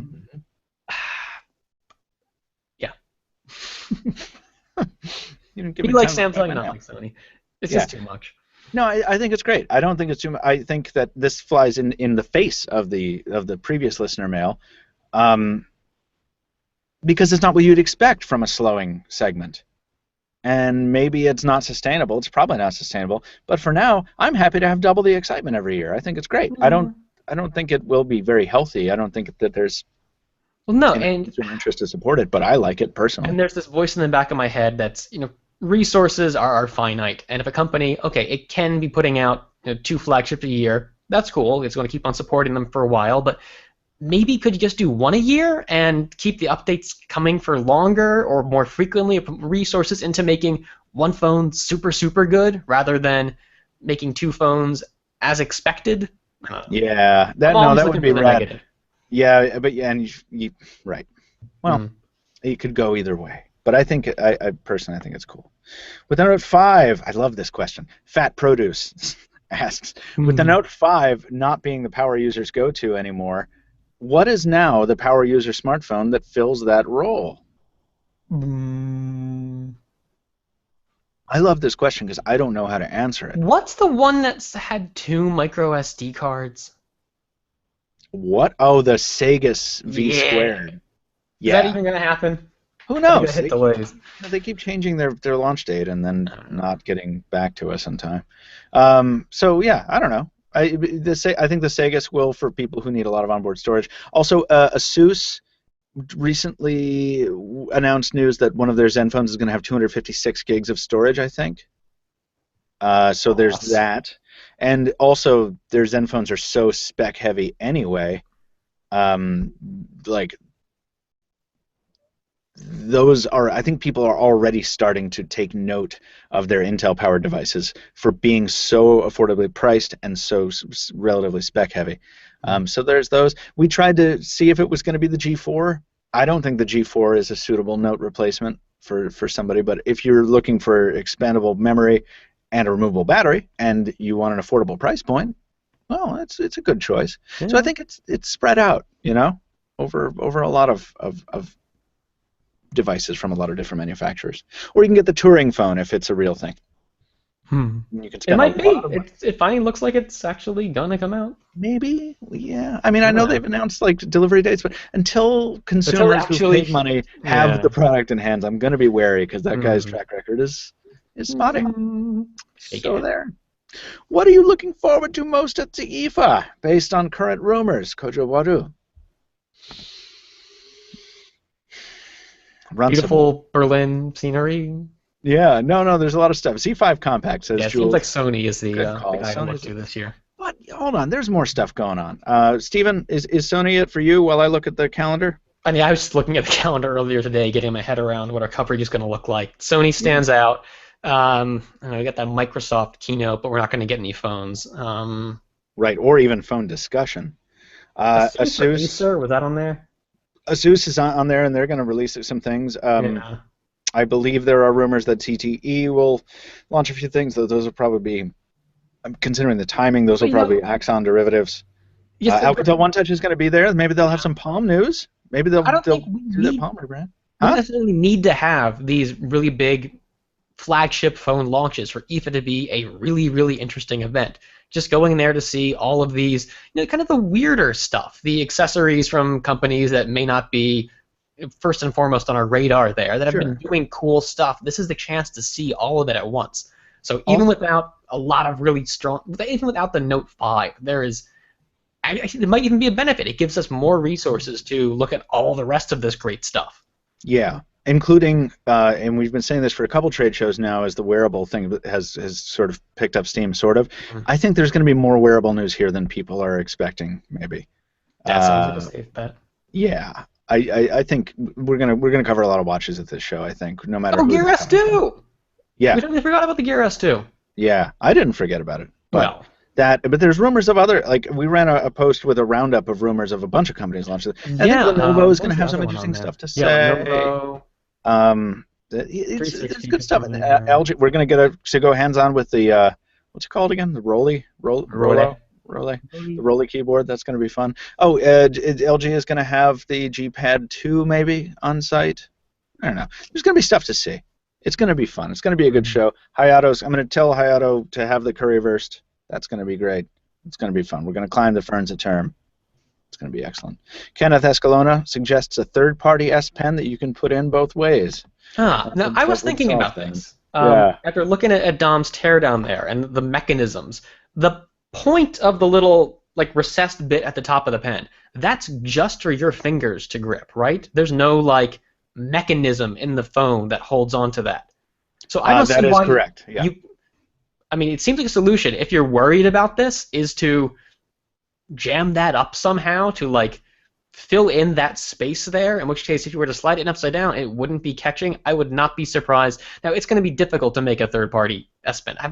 Does anyone do that? Because this is the Wacom tech. It's an active, it's a RF. Yeah, it's an inductive loop in there with the button so and it's stuff. an expensive thing to do, but I can see that someone releasing a modification kit where you pop on the end there and it prevents this. Mm-hmm. I would not support such a measure. I like clicking. You learned your lesson. It's a ballpoint pen. Yeah, no, I won't be putting the S Pen in the wrong way ever again.